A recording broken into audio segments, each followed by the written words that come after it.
देखो बच्चों, कल की थोड़ी सी नोट मैं बात बता देता हूँ। मैंने 8th क्लास में समझाई होगी 8th क्लास में भी।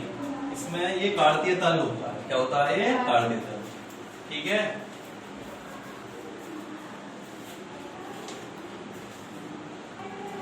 देखो कार्तीय तल है।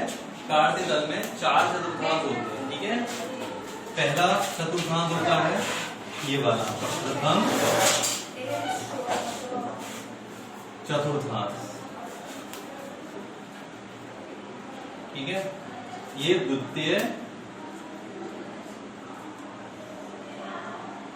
चतुर्थांश। ठीक है, ये तृतीय चतुर्थांश, ये चतुर्थ चतुर्थांश। ठीक है, 4 चतुर्थांश होते हैं। कितने चतुर्थांश होते हैं? 4।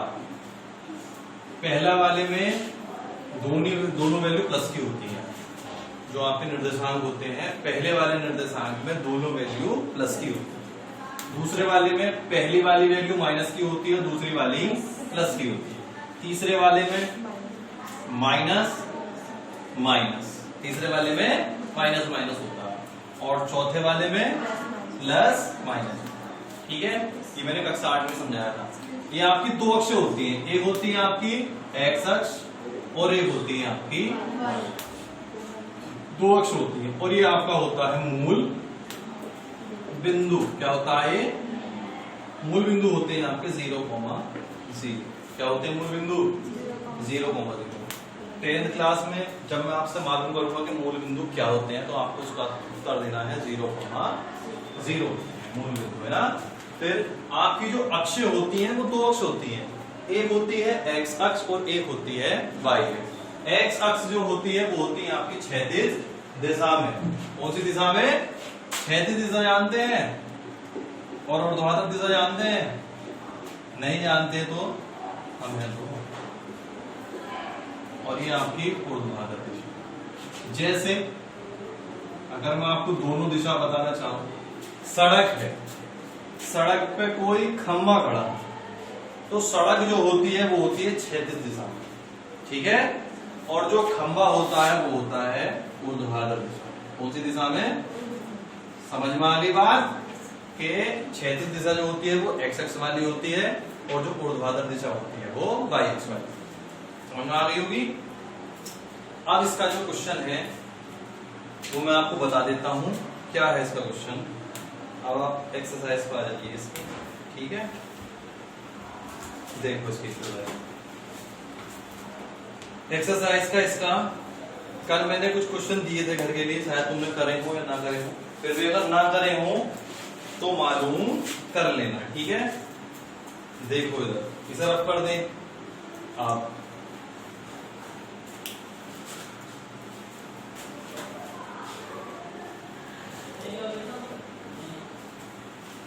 देखो इधर इसमें पूछा है एक बिंदु तृतीय चतुर्थांश में स्थित है।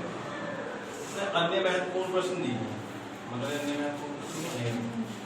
अब इसकी एक्सरसाइज पे आ जाओ, इस पे आ जाओ आप एक्सरसाइज पे। एक्सरसाइज तो खत्म इसकी। देखो इधर प्रश्नावली है आपकी।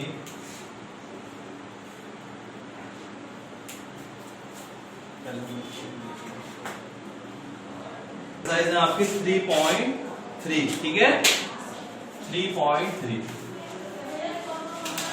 अभी थोड़ा थोड़ा स्टार्ट करते हैं। ठीक है, नहीं कम पढ़ो लेकिन सही से पढ़ो, समझ में आना चाहिए। मैंने जो निर्देशांक वाली बात आपको बताई वो समझ में आ गई या नहीं आई? अब देखो इसने पहला क्वेश्चन दिया है 3.3। आपके 2 लेसन कंप्लीट हो जाएंगे आज। ये पहला दिया है किस चतुर्थांश में या किस अक्ष पर बिंदु दिए हैं। इसने ये बिंदु दिए हैं -2,4, और क्या दिया है मैं बता देता हूं 3, -1, -1,0, और कितना है 1,2, 4 माइनस के 3 को -5 -5, ठीक है। स्थित है तो इसमें घबराने वाली बात ना है, ठीक है। बहुत सिंपल सा क्वेश्चन है। इसने पूछा है किस चतुर्थांश में, ठीक है। चतुर्थांश कौन से होते हैं? 4 चतुर्थांश होते हैं, पहला, दूसरा, तीसरा, चौथा। अभी बताया था मैंने। इसमें से कौन सी वैल्यू कौन सा चतुर्थांश में बैठ रही है वो हमें बताना, और कुछ नहीं बताना। इसमें पहले चतुर्थांश में बैठ रही है, इसमें दूसरे बैठ रही है, इसमें तीसरे बैठ रही है, तो चौथे बैठ रही है। पता कैसे चलेगा? वो पते वाली बात बता दूंगा आपको, है ना। देखो पता कैसे चलेगा, पहले में साइड में क्या बनाना, एक छोटा सा चित्र बना लेंगे साइड में, ठीक है। कौन सी अक्ष से? एक्स अक्ष और वाई अक्ष।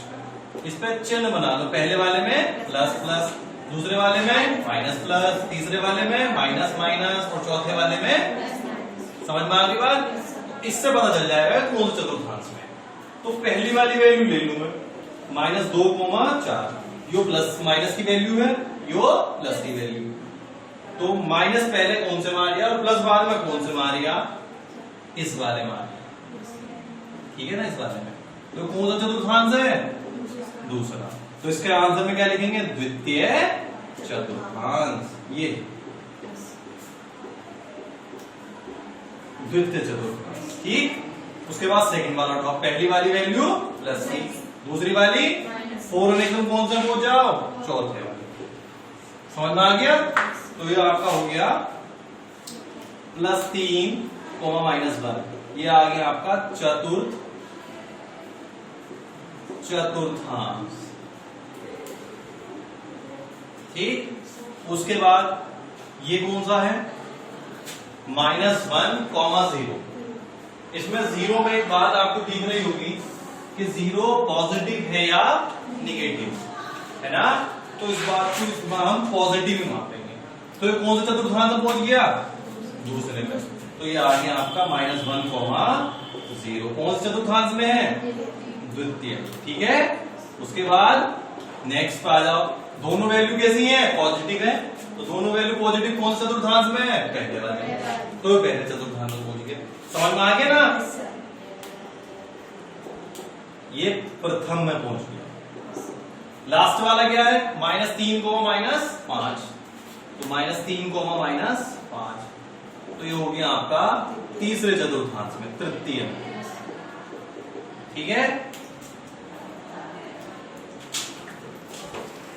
इसके लिए आपको ये बनानी पड़ेगी टेबल, ठीक है। दूसरा क्वेश्चन है आपका। दूसरे क्वेश्चन में कहा है अक्षों पर दूरी का उपयुक्त एकक लेकर, ठीक है, नीचे सारणी में दिए गए बिंदुओं को तल पर आलेखित कीजिए, ठीक है। किस पर आलेखित करना है? तल पर, यानी तल पे इसको आलेखित करना। तल कैसे बनाएंगे? जैसे मैंने चतुर्थांश बनाया था। तो सबसे ज्यादा अंक देखो कौन सा है इसमें? 8, है ना। सबसे बड़ा अंक कौन सा है? 8 दिया हुआ है। तो 8 बना लेंगे ऐसे। देखो इधर ऐसे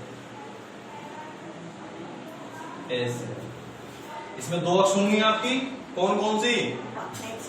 एक्स अक्ष और ये आपकी वाई, ठीक है। ये एक्स डैश होगी, ये वाई डैश। समझ में आ गया?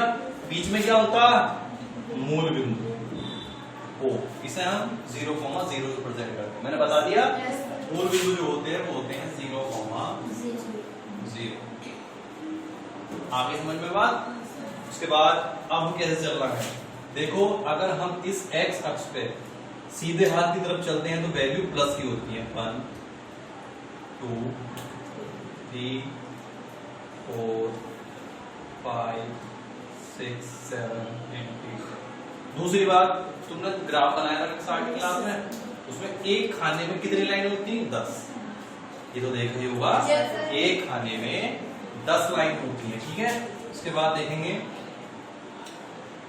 अगर हम राइट साइड में चलते हैं तो वो वैल्यू प्लस की होती है, और इसी के लेफ्ट में अगर आ जाए तो वैल्यू माइनस की जाती है। -1, -2, -3, -4, -5, -6 -7 एंड -3। ठीक है, ये x डैश हो गया। ठीक है, थोड़ा बड़ा करना है।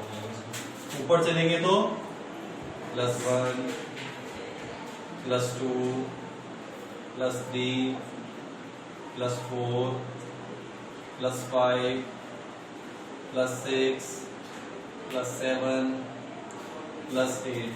नीचे चलेंगे तो -1 -2 -3 -4 -5 -6 -7 हमने 8 तक ही क्यों बनाया इसको, हमने ज्यादा क्यों नहीं बनाया, क्योंकि सबसे बड़ा नंबर 8 है इसमें। ठीक है, सबसे बड़ा नंबर क्या हो गया, 8 हो गया, इसलिए हमने इसको 8 तक बनाया। ठीक है, अब उसके बाद इसने कॉलम दिया है, मैं इसको कॉलम को बना देता हूँ साइड में होगा, तो इससे कोई दिक्कत नहीं होगी तुम्हें बनाने में।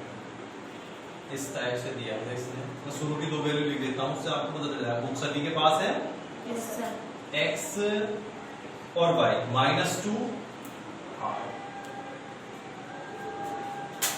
-1 7 0 -8 0.125। ये इसको घर से बना लेंगे। ठीक है, मैंने ये समझा दिया, कोई दिक्कत नहीं है बनाने में। सबसे पहली बात, x अक्ष पे कितनी वैल्यू है, माइनस, तो x अक्ष पे -2 कहां दिखाई दे रहा है, यहाँ इसको पॉइंट कर दिया। ठीक, उसके बाद y पे कितना है 8, तो इसको ऐसे कर दिया। बात समझ में आ गई, इसको दर्शा दिया। उसके बाद x अक्ष पे कितना -1 है, ठीक, और y अक्ष पे कितना 7, तो प्लस का है ना, ठीक। उसके बाद x पे कितना 0, तो 0 तो यही होगा, और इसकी वैल्यू कितनी है माइनस के 0.25, बाई की वैल्यू है ये, ऊपर वाली वैल्यू x2 की, नीचे वाली, तो माइनस में नीचे चलेंगे तो इसका -1 तो ये आ गया, 0.25 और गया, तो कहीं यहाँ आ जाएगा। अब हमने चित्र बनाएंगे तो थोड़ा सा नीचे ऊपर देंगे इसको, ठीक। उसके बाद 1 और 3 दिया है, 1 भी पॉजिटिव है और 3 भी पॉजिटिव है, तो 1 पॉजिटिव कहाँ है x पे, एरिया, ये सब प्लस में ही तो है, ठीक है, ये आ गया आपका 1 पॉजिटिव, ठीक। उसके बाद 3 कैसा है, ये भी पॉजिटिव है, तो 3 है, ठीक। 3 ये रहा पॉजिटिव, जो x अक्ष पे है, तो 3x पे आ जाओ, ये आ गया। उसके बाद y1 पे आ जाओ, तो ये आ गया y1, तो y1 कहां पे, ठीक है, ये इसके चलो 1 माइनस में लास्ट में, अच्छा माइनस में जो y पे है ना -1, तो -1 ये आ गया, इसे छोड़, ये -1, ओके। पॉजिटिव होता तो ऊपर आ जाता, नेगेटिव है तो नीचे आ, ठीक है।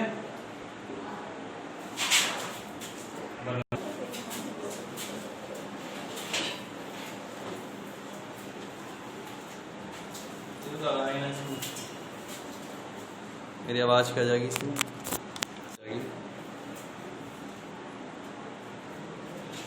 ध्यान रखना पड़ेगा इन चीजों को। नेक्स्ट लेसन है आपका 2 चरों वाले रैखिक समीकरण ना, तो 2 चरों वाले रैखिक समीकरण, ठीक है। क्या होंगे 2 चरों वाले रैखिक समीकरण, लेसन नंबर है आपका 4, 2 चरों वाले रैखिक समीकरण।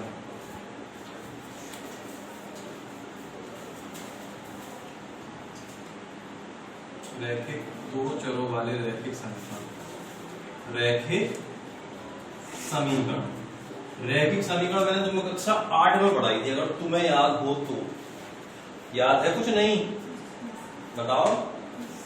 रैखिक समीकरण जो होती है वो आपकी होती है, यहाँ लिख देता हूं मैं, नोट डाल के सही बच्चे लिख लेंगे, ठीक है। रैखिक समीकरण, रैखिक समीकरण जो होती है वो होती है आपकी ax + by प्लस सी बराबर 0। ये होती है आपकी रैखिक समीकरण। ठीक है, अब इसको कैसे हल करेंगे, इसके कैसे सवाल हम हल करेंगे, ये बात में सोचने वाली है। ठीक है, दूसरी एक बात ये है कि हम एक्सरसाइज निकालने पहले एक्सरसाइज नंबर है आपकी 4.1। डायरेक्ट एक्सरसाइज पर आ जाओ, समझ में आ जाएगा सब कि हमें कैसे कैसे क्वेश्चन करने हैं ना। एक्सरसाइज का पहला क्वेश्चन है आपका 4.1 का। क्या कह रहा है 4.1 का पहला क्वेश्चन कहा है एक नोटबुक की कीमत एक कलम की कीमत से कितनी है, 2 गुनी है। एक नोटबुक की कीमत जो है वो एक कलम की कीमत से 2 गुनी है। तो यहां लिखेंगे हम, माना कलम की कीमत, माना कलम की कीमत कितनी मान लेंगे, x है। कितनी है, x। कितनी है, x। और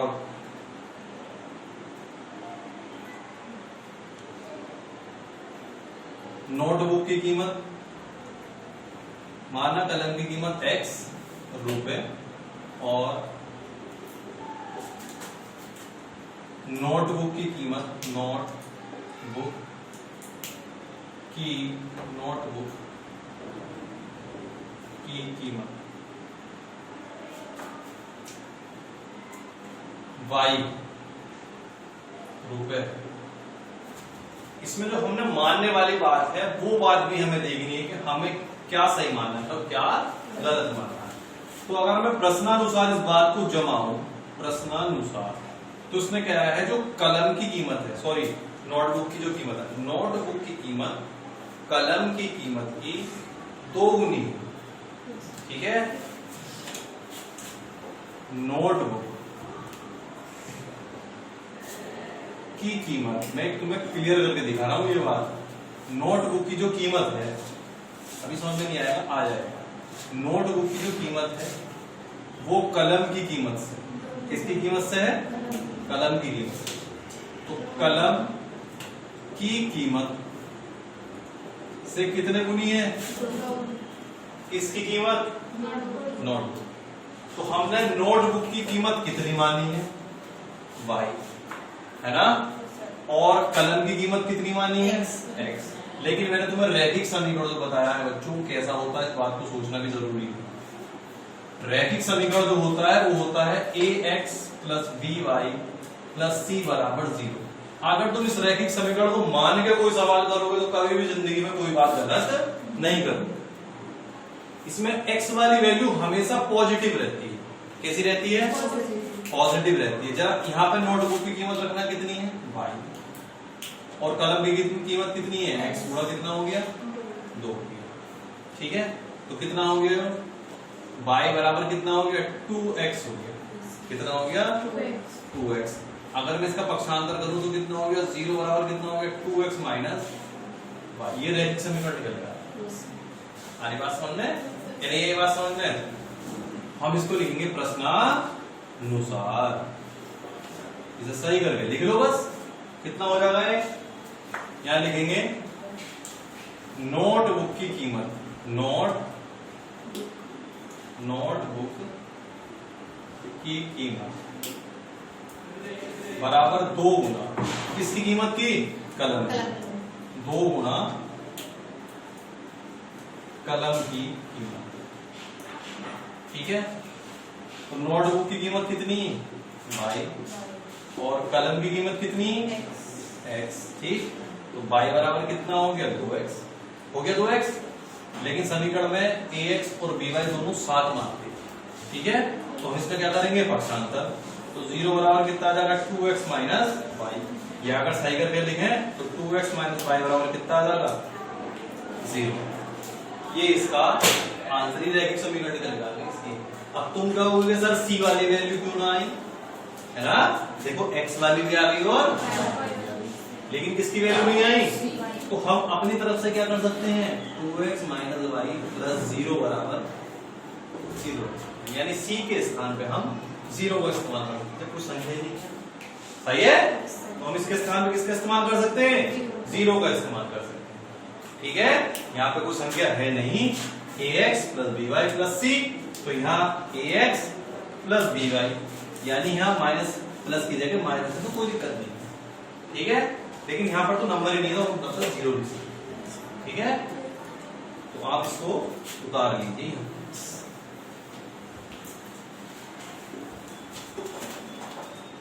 एक बार और समझ लीजिए, देखो इधर माना कलम की कीमत x और नोटबुक की कीमत y। ठीक है, प्रश्नानुसार नोटबुक की कीमत बराबर 2 गुना कलम की कीमत। हम यहाँ पे कलम की कीमत की जगह नोटबुक की कीमत x भी मान सकते हैं और कलम की कीमत x की बजाय y भी मान सकते हैं, तब भी सवाल।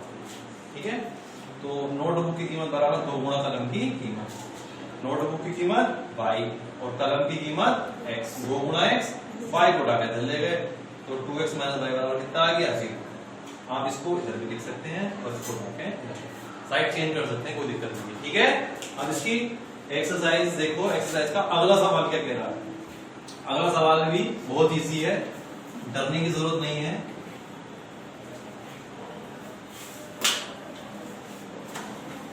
नेक्स्ट क्वेश्चन कहा है, निम्नलिखित रैखिक समीकरणों को ax plus by plus c बराबर 0 के रूप में व्यक्त कीजिए। दूसरा सवाल कह दिया है, रैखिक समीकरणों को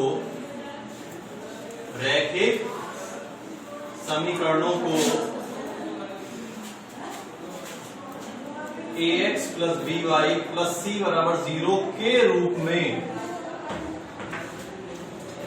व्यक्त कीजिए।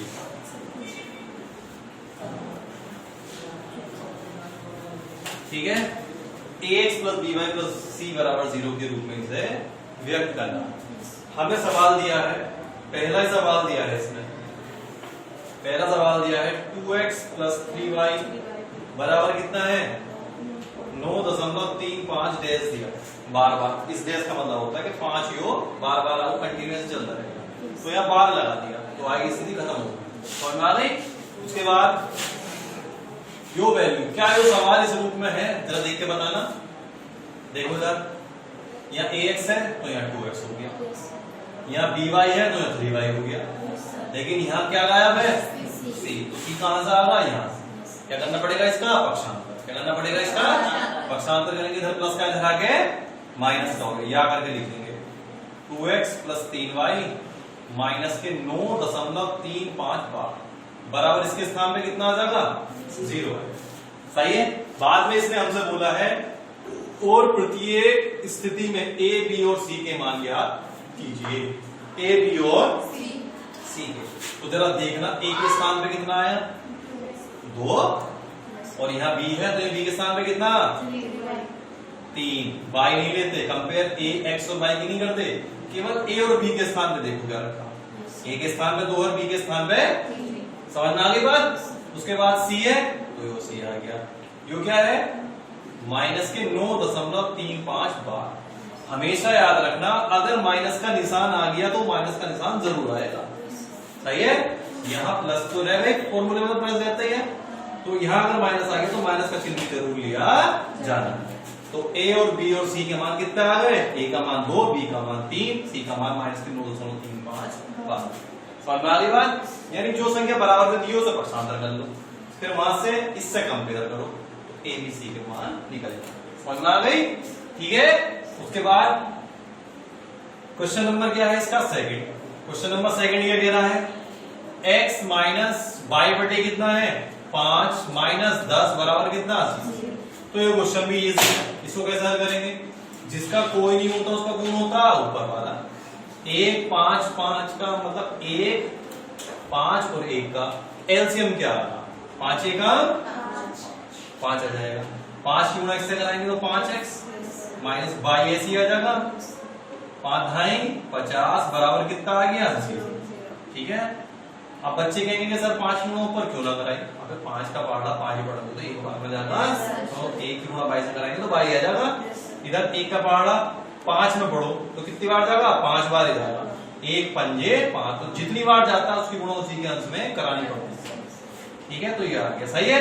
अब ये 5 बटे में है पक्षांतर करेंगे तो कहां पहुंच जाएगा, भाग में। सॉरी भाग में पक्षांतर करेंगे तो गुणा पहुंच जाएगा। 5 0 0, 5x माइनस वाई बराबर कितना आ गया, 0। देखो 5x माइनस वाई माइनस 50 बराबर 0। ठीक है, अब इसकी कंपेयर हमें किससे करनी है, रैखिक समीकरण। किससे, रैखिक समीकरण। ठीक है, की तुलना रैखिक समीकरण ax plus by plus c बराबर 0 से करने का। ठीक है, a का मान कितना आ गया 5, b का मान कितना आ गया -1। देखो जब y के साथ कुछ नहीं है तो क्या मान लेंगे, 1 मान लेंगे, अपनी तरफ से 1 मान लेंगे। अगर किसी के साथ कोई संख्या नहीं है तो अपनी तरफ से 1 मानना पड़ता है। ठीक है, अब यहाँ b का मान -1 आ गया। अब यहाँ देखो c का मान क्या होगा, -50। मैंने बताया माइनस का निशान भी लिया जाता है। तो इस टाइप के सवाल अपने घर से कर लेना, 4-5 सवाल हो रहेंगे। क्या करना, पहले उसको रैखिक समीकरण में चेंज करना है ऐसे। ठीक है, फिर जो ऐसे समीकरण मैंने बना ली, फिर इसकी तुलना इससे कर लेना। a के स्थान पे जो रखा हो वो a का मान हो गया, b के स्थान पे जो रखा हो वो b का मान हो गया, c के स्थान पे जो रखा हो वो c का। समझ में आ गई बात। ऐसा मत करना जैसे इसके साथ x है तो x भी लिख लेंगे, ऐसा नहीं होता। हमें a b c के मान बताने, केवल a के स्थान पे देखो क्या रखा है 5, b के स्थान पे -1 और c के स्थान पे -50 ये रखा है। ठीक है, मैंने कोई y और x थोड़ी दिया है, मैंने तो केवल a b और c के मान निकाले। सही है, तो इस तरीके से a b c के मान निकालेंगे। समझ में आ गया, कोई दिक्कत। मालूम कर रहे हैं, चलो फोर्थ वाला देखो क्या कह रहा। फोर्थ वाला क्वेश्चन ज्यादा भारी नहीं है, इजी है। फोर्थ वाला क्वेश्चन है आपका ये, इसमें भी कोई प्रॉब्लम नहीं है। x बराबर 3y है ना, क्या करना है, इधर पक्षांतर करके ले जाना पड़ेगा। x माइनस 3y, c की जगह कोई वैल्यू है नहीं तो अपने तरफ से क्या मान लेंगे, 0 मान लेंगे। बराबर कितना आ गया, 0। अब इसकी कंपेयर किससे करनी, ax plus by plus c बराबर 0 से करनी है। की तुलना यहाँ लिख दो, समीकरण 1 बनाओ। की तुलना रैखिक समीकरण, छोटे में लिख दिया मैंने वो, ax plus by plus c बराबर 0 से करने पर। ठीक है, तो देखो इधर a का मान कितना आ जाएगा, बताइए जरा अपने आप। 1 मान लेंगे तो a का मान 1, b का मान -3 और c का मान 0।